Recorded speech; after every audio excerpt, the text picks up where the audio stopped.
Welcome back, everybody. I'm the one introducing the episode because after a short pause, Richard didn't say anything, and now it is awkward. Hello. Hello.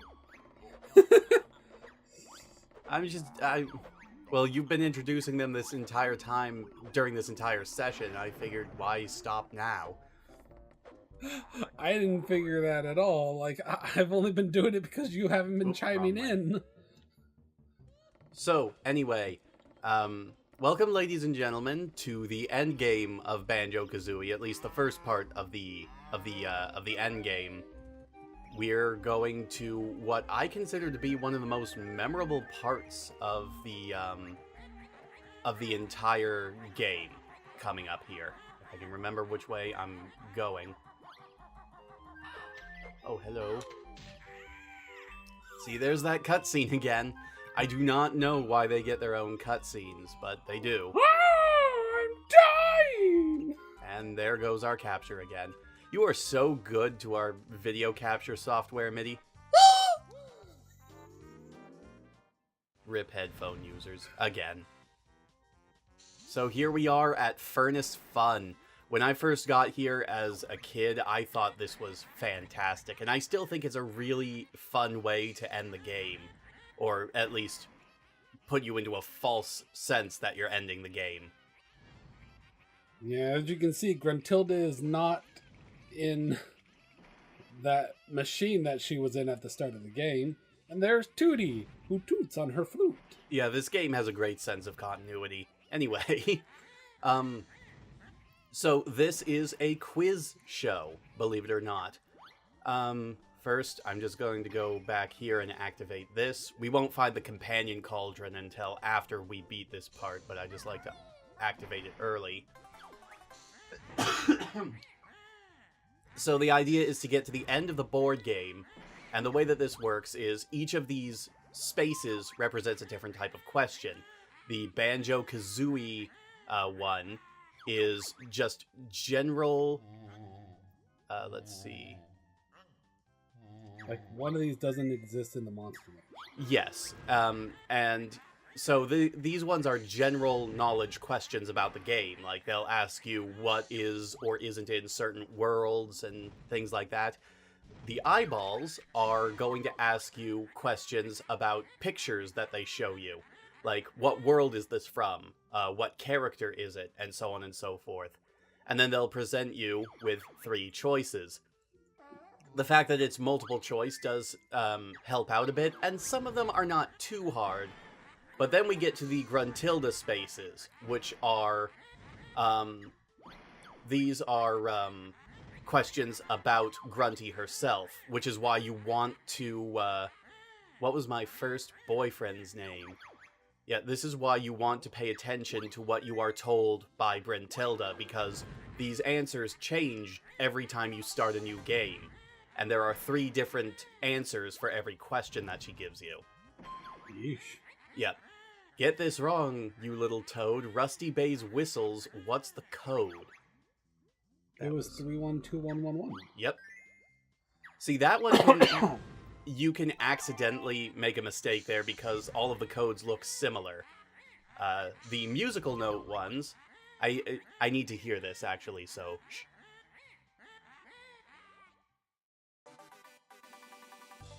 Okay, so it's going to ask you auditory questions. It's going to play a snippet of music or a character's voice.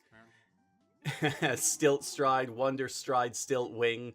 Some of the fake answers are actually pretty amusing too. You can also get energy back from here, and then this is one of the most important squares in the entire game. It will be a question, she'll ask you a question about anything, and if you get it right... Hang on. Okay, red feathers. If you get this question right, we're going to get some jokers, and we can use these to skip any square that we want on the board. So right now I have 2, so I can skip 2 questions on the board anytime I want. But if you get a Joker question wrong, you don't get to try again. Freezeezy Peak, the one that's true is what you seek. There are 5 snowmen. It features 5 bears. 5 giant ice cubes live there. There are 5 snowmen. Oh, I was wrong. Yeah, if you get a question wrong, then you take a hit. Jinzos are a crafty lot on treasure trove. Where are they not? Under the pier at the start, on top of a tree, inside a giant treasure chest. Yeah. So you see, it can be kind of easy to mess this up. This is one of my least favorite squares right here. You have to play a mini game here, usually under a strict time limit. Little stings that make a bear shout, whack them all before time is out. Now, as you can tell, this one is very difficult. It is so hard. It's so much harder than the original version of this. All things told, I shouldn't waste my golden feathers too much from that, but... So yeah. Moving on. Do you know where you have been? You have anything to say, Mitty? Sorry, I haven't really let you talk that much over the last few minutes. That's because this entire time you've been talking about, like, you know, aspects of this part of the game and everything, and you really love talking about, like, the game and how it works and stuff like that, and I didn't want to interrupt you, especially considering that, like, you were going through the motions. Going through the motions, she says. Yeah.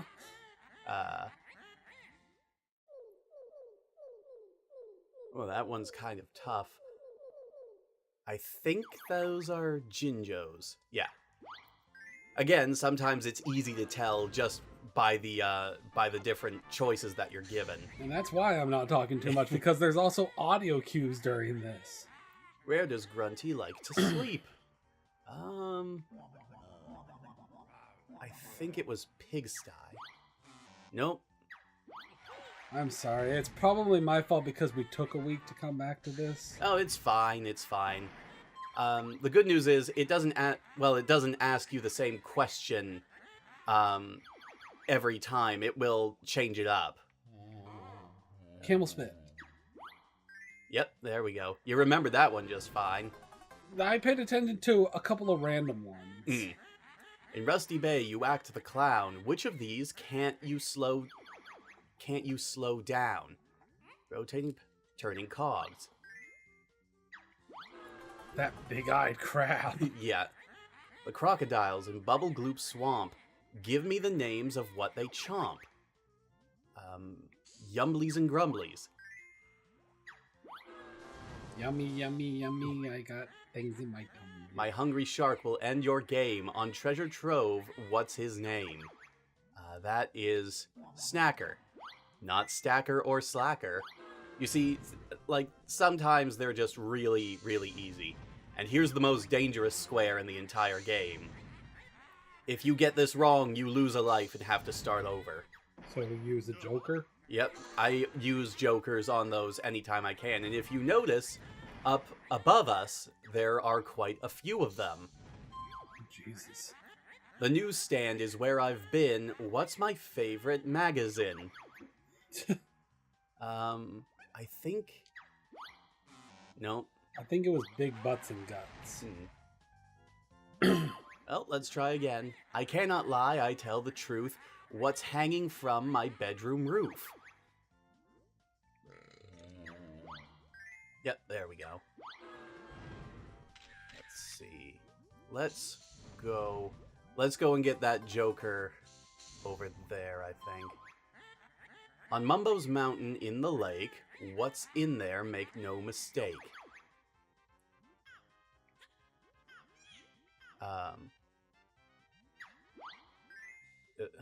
I don't even remember that. See the picture on my screen. Do you know where you have been? Oh, that's one of the tougher ones, but I think that is Ticker's Tower in Mumbo's Mountain. Yep. Clever. Yep. See, some of these, especially the close-ups, are really tough to get down, especially when they get really close. But yeah, I just think this is a really clever thing for the end game because it really tests you on how much you've been paying attention to like the little things. And some of them are really easy, like you hear the noises over and over. Hang on. Okay. But others are actually pretty clever, like asking you how many of a certain thing is in a certain world. Yeah. They tried to do this again at the end of the second game, but it just had zero charm. It was like a straight-up quiz game rather than a board game. Look at my hair. See it flow. What's it washed with, do you know? I believe... I want to say baked beans, but... nope. Hang on. Let's just go grab that real quick. I like 'em fried. They're quite a treat. What's for breakfast do I eat? Spider pancakes? Yes. Yes, I remember it being something pancakes. Oh yeah, you also can't wait too long on these things, otherwise those fireballs will hit you. On Mumbo's Mountain, surrounded by sea, there's a Jinjo. What color is he? See, this is one that I can really see people struggling with, because that was way back at the beginning of the game, and it's asking you what a specific Jinjo in a specific location is. What color it is. Yes, what color it is. What appeared from them? There were lots. A bunch of flowers. And they went, thank you. Thank you, they're so pretty. Okay. The name of your game you must spell backwards, though. Be quick as well. So it's not just repeating. Repeating the games completely. They do actually change it up a little bit as well. Let's see. Z is over here. A. Where is K? O. J. Like I said, these mini game ones are probably the toughest ones in the game. The skulls are the scariest, but these ones actually do require you to think real fast on your feet, and some of the mini games just are not fun to replay. Admittedly, the answer was up on the wall. Yes, it was the same as the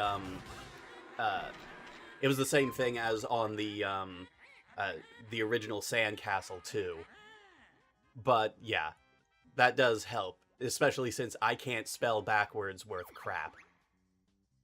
Yeah, it's pretty hard. Yeah. But yeah, we're actually going to get through this real quick here. It would seem. No, honey, don't say that. There's only 3 spaces left. What if the game forces us to get jiggy with it? No. I wasn't paying attention to that one. I had missed the beginning of that one, to tell the truth. Flanker's Cavern really stinks. His massive chain, See, 10? No, I got that one wrong, too. See, that one is really obscure. From Gobi's pyramid it spills. What empties out the moat it fills?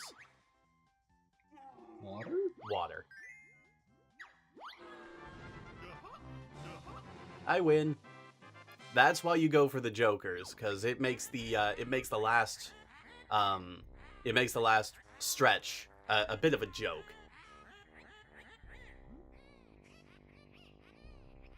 So yeah, now we've beaten Grunty and we can take Tooty home.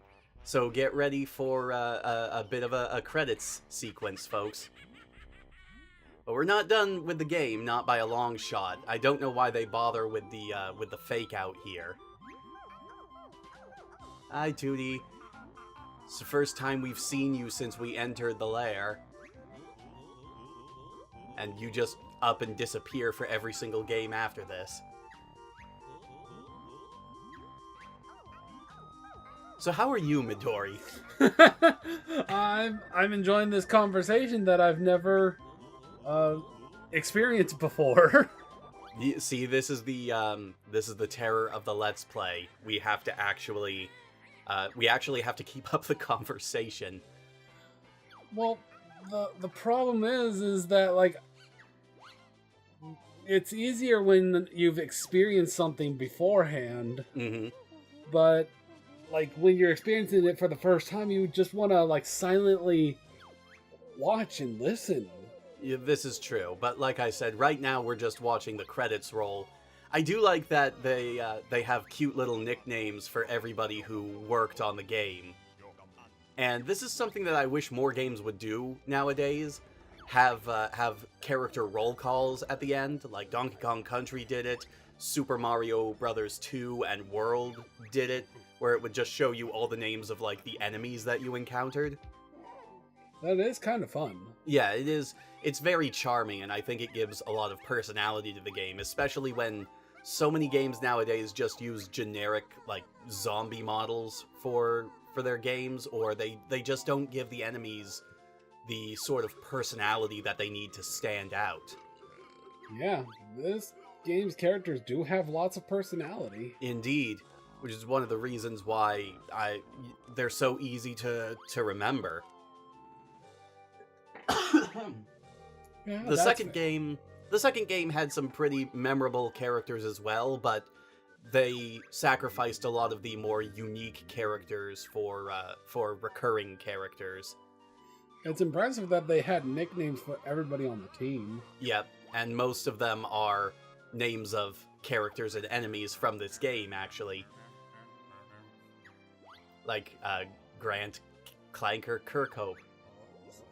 Grant Kirkhope was Clanker? Apparently, yes. That's kind of funny. Yeah.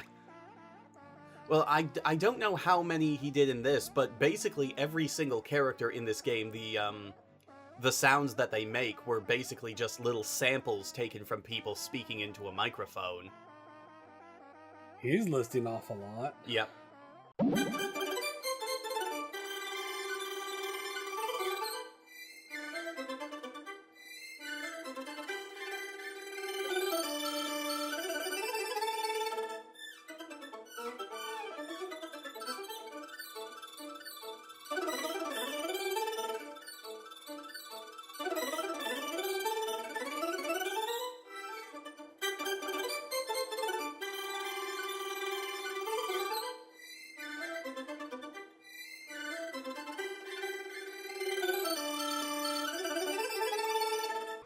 So, I already asked you how you were doing.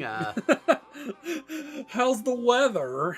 It's windy, and it's cold, and it's the end of October in Maine, so it's only going to get worse from here. Oh, Actually, hey, that's Tip Top. yeah, you didn't notice that when we first saw him? No, I just knew that. I remember hearing that Tip Top was in this game. Yep, he was in this game, Diddy Kong Racing. He was one of the only characters, I believe, that got put into the 3DS version of Diddy Kong Racing. They had to take Banjo and Conker out of that version of the game because Rare was owned by Microsoft at that time. But I guess Tip Top was carte blanche. Oh no, I really liked Diddy Kong Racing back in the day. I wish that Timber had actually gotten his game. Like, there was actual talk about a Timber game for the Nintendo 64. The project was called Timber 64. Timber, that was one of the characters, right? Yeah, he was the tiger. He was the leader of the group. Oh.